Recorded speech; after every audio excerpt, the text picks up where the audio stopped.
In a prison in North Korea, CIA agent Evelyn Salt is being hurt to try to make her confess her spy activity, and they won't believe them when she says she's just here for business.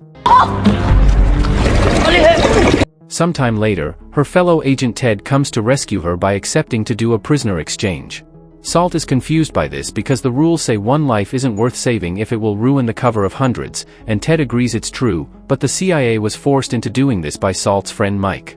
When he found out what happened to her, Mike petitioned the Senate and the State Department, so the CIA gave in to avoid bad publicity. 2 years later, Salt and Mike are married and living together with a dog and Mike's spiders, since he's an arachnologist. Salt is sticking to paperwork at the CIA for now, but one afternoon, Agent Peabody asks her for help interrogating a Russian defector that just walked in because she can speak the language. The guy's name's Orlov, and he immediately notices Salt's wedding ring, commenting a husband must be a distraction for an agent. He explains he has cancer and that he used to work for the FSB. Both things get confirmed on the system, and so he's allowed to share his story. In 1975, a Russian patriot came up with a plan to destroy America. He started stealing babies and training them from a young age to become the best spies in the world, drilled with idiosyncrasy and ideology. When they became old enough, these warriors were sent to the USA as sleeper agents to patiently await the day to attack from within. That day will come soon. During the funeral of the American vice president, Agent KA-12 is supposed to kill the Russian president. The KA program is a Cold War legend, and the CIA agents think this Orlov is selling smoke, so they cut the interrogation short. When Salt's about to leave, Orlov says that the name of KA-12 is Evelyn Salt. This makes Salt believe she's being set up and asks Ted permission to call Mike because of Orlov's comment about her wedding ring, but Mike won't pick up. Peabody still needs to cover all possible options and lock Salt in an office while he argues over what to do next. Meanwhile, a couple of agents try to move Orlov to a different room by taking the elevator, but Orlov takes them by surprise with a knife hidden in his shoe and kills them both.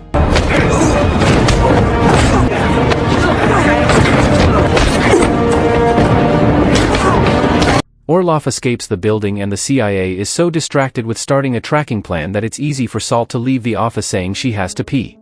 She manages to take the emergency stairs, but the agents finally notice and begin locking all the doors. Is that live? Yes, sir. Where's she going? Track her. Evelyn, is Mike there? No, I'm sorry. He left after lunch.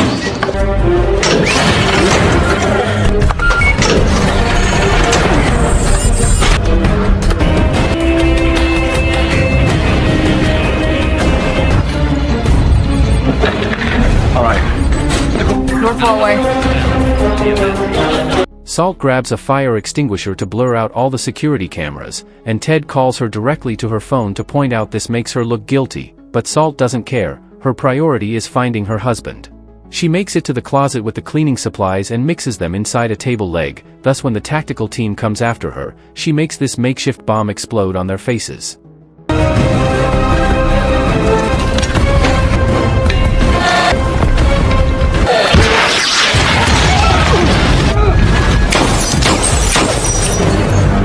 Then she takes a gun from one of the agents and uses it to smash a window through which she finally escapes. After running for a couple of blocks, Salt takes a taxi and tries calling Mike again, but he still doesn't pick up. Then Salt destroys her SIM card in case she's being tracked and thinks back to when Ted told her years ago to befriend Mike.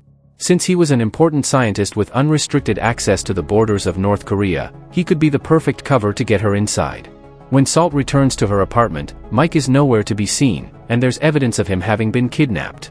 Salt immediately packs a bag, including a gun and a spider, and leaves through the window with her dog. At the same time, the CIA arrives at her place. Go! Office clear! It's clear. Peabody becomes frustrated when they find the apartment empty, and Ted points out that maybe Salt is telling the truth and she's being set up. Meanwhile, Salt is climbing around the building and visits her young neighbor to ask her to take care of her dog while she's gone. Salt takes the chance to change into new clothes too and begins thinking of Mike again. In the old days, Salt would show up at the museum a lot just to befriend him for the mission, but she became legitimately interested in him. Afterward, Salt leaves the building with a hat on her head, but Ted recognizes her anyway and they begin to chase her through the city. Stop! Here, I'm innocent. On the ground! Don't make me put you down, son! Put the goddamn gun down! Somebody is setting me up. There's nowhere to run! Quit now! Roadblock in place now. Route 1 heading north. There she is.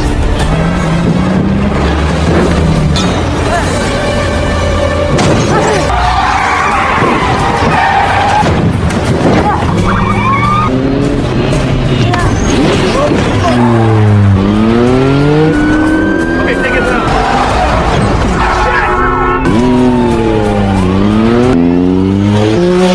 As Salt gets away, Peabody gets a message from his research team explaining that Salt lost her parents as a kid and was sent to Russia, which matches Orlov's story. Moments later, Salt goes to a biker bar to cover her wound with a pad and change into new clothes as she keeps thinking about Mike and the happiness they had together. Next she takes a bus to New York, and she remembers the day she was freed from the Korean prison.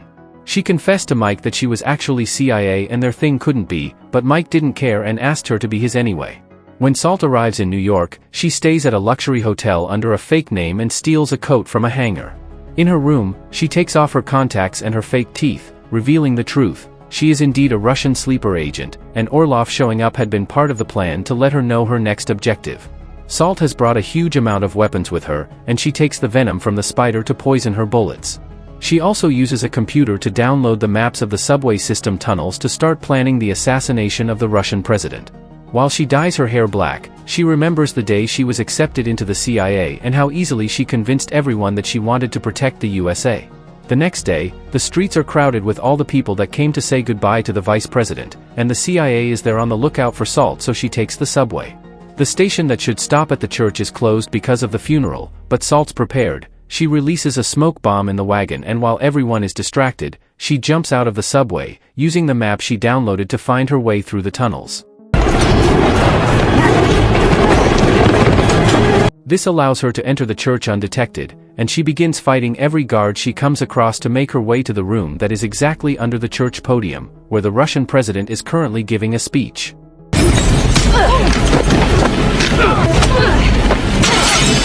Ted and Peabody receive a message that they're losing guards and go to investigate, but Salt is many steps ahead of them already. She puts a bomb on the roof of the room, and when it explodes, the floor crumbles under the Russian president, making him fall into the room underneath.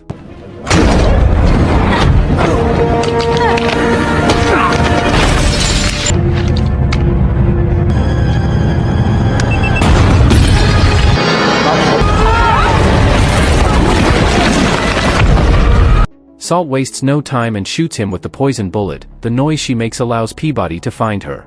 To Peabody's surprise, Salt actually drops her gun and lets the cops arrest her. As she's taken out of the building, Ted yells at her, hurt by her betrayal.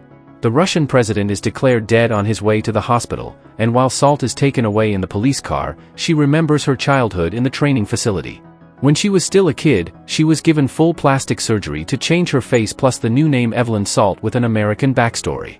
The kid in the bed next to her wondered if Salt would ever miss them, but Salt didn't reply. When the police car reaches the bridge, Salt begins beating up the officers and causes the vehicle to crash against other cops.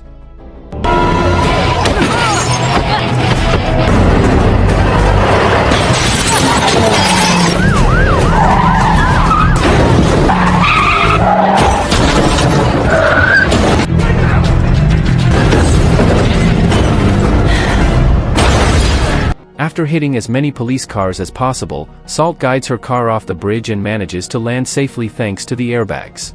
A curious crowd begins forming around the crash, and Salt uses the chance to escape without being noticed, stealing a hat from a shop nearby on her way out. Sometime later, Salt takes a boat and can't help thinking about the day she was brought back to America to be taken by a new family with whom she would patiently until she got new orders. When Salt makes it to the harbor, she sees on TV that there are anti-American protests across Russia because of what they see as an act of terrorism against their president. In a bar nearby, Salt reunites with Orlov, who calls her his perfect creation because he's always been the guy behind the KA project and the one who trained her. He also scolds her again for getting married, but Salt explains it was part of looking normal. To make sure Salt is still loyal to the Russian cause, Orlov takes her to his hideout and reveals Mika is being held hostage in the water. Instead of shooting him, which would be easy to endure, they begin to slowly drown him to see if Salt will react. Salt keeps a poker face, but it's clear in her eyes how much it hurts her to be unable to do anything. Now they know they can trust Salt, everyone welcomes her warmly, and Salt recognizes these men as other kids that were trained with her. Afterward, Orlov takes to her in private, explaining the next step is to seize control of this country's atomic weapons. Salt will meet an agent in NATO uniform at a plane here, and he'll give her the final instructions. This means Salt has all the information she needed, and in a sudden turn of events, she grabs a bottle and uses it to quickly kill Orlov for ruining her life. Then she grabs a bunch of grenades and guns in order to kill everyone in the base without hesitation.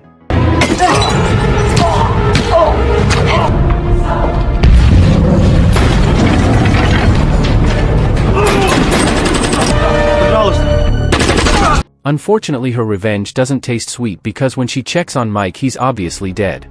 Salt grieves as she remembers how happy she had been on the day of her wedding. Moments later, Salt goes to take the assigned plane and is delighted to see Schneider, the boy that said he would miss her.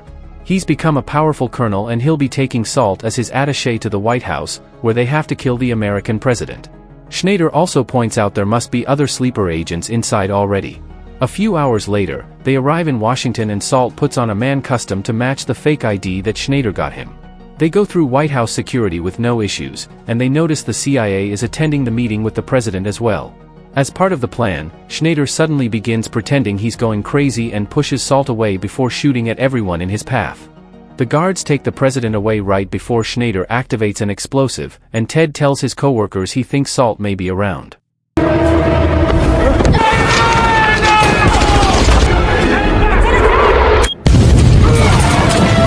Salt is using the distraction created by Schneider to steal a card key and get rid of her costume. She sees the agents taking the president to a bunker by using the elevator, so after they're gone, she knocks out the guard to then force open the doors and climb down the elevator shaft. I need this hallway clear to the left, now!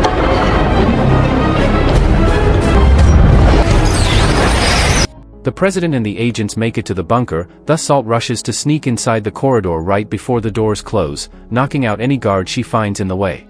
While Salt destroys the panel that controls the doors and the cameras, the team informs the president that Intel has confirmed Russia is getting its missiles ready. The president asks to start looking at their nuclear options while some agents go out to check what happened to the doors, but Salt easily beats them up.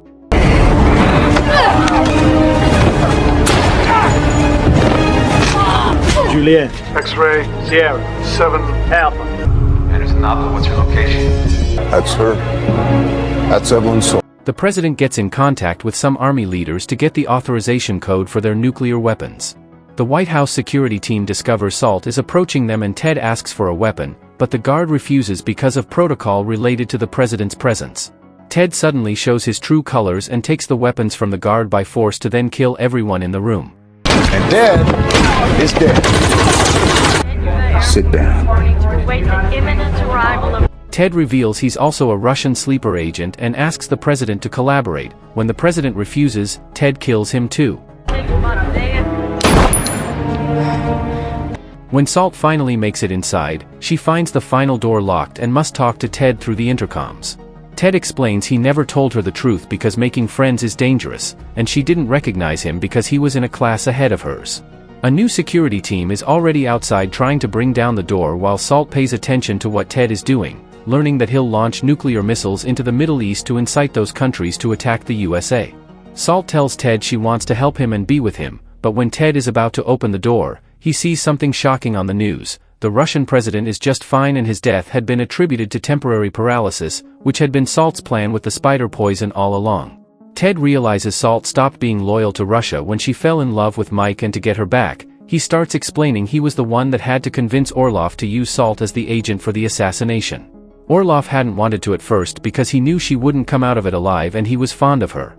Ted is also the one that asked Orlov to take Mike hostage. Hearing this makes Salt so furious that she starts shooting at the glass to get him, but the window's bulletproof.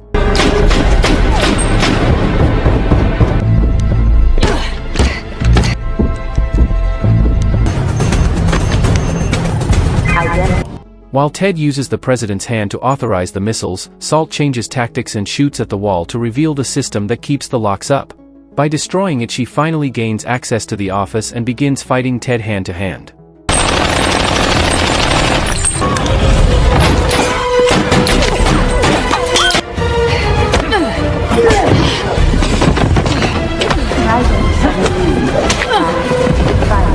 At first Ted seems to easily overpower her, but soon Salt manages to push him away and rushes to the desk to stop the launch. At that moment, the security team makes its way inside and knocks Salt to the floor with a shot, which she survives because she's wearing a vest.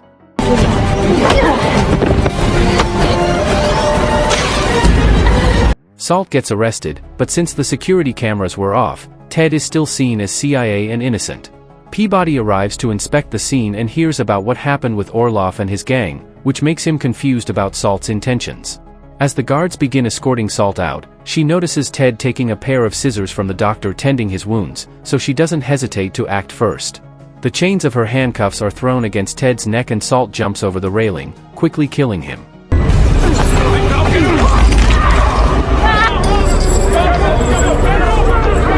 Moments later, Salt is put in a helicopter with Peabody, who demands some answers. Salt tells him about Ted, and when Peabody doesn't believe her, she points out she could have killed him and the president back in the church, but she didn't. She knows there are more sleeper agents and she swears she wants to kill them all for revenge. Seeing her determination and getting a message that confirms Salt killed Orloff, Peabody realizes she's the only defense they have against moles, but nobody will believe her story. They'll have to do this the illegal way, so Peabody releases her handcuffs when nobody is watching, and when the helicopter flies above the river, Salt jumps out as Peabody pretends she took him by surprise. Go get him.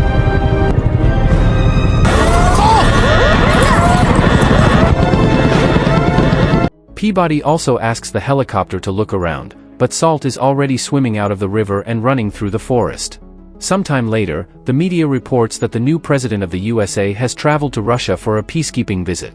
During the speech he gave there, he announced all sleeper agents including Salt are dead. It is also revealed he was orphaned as a kid during an accident here in Russia, implying he's a sleeper agent as well. If you enjoyed this video, don't be shy, hit the like button, and if you disliked it, hit the dislike button twice just to be sure. You should watch the full movie. Thank you very much for watching.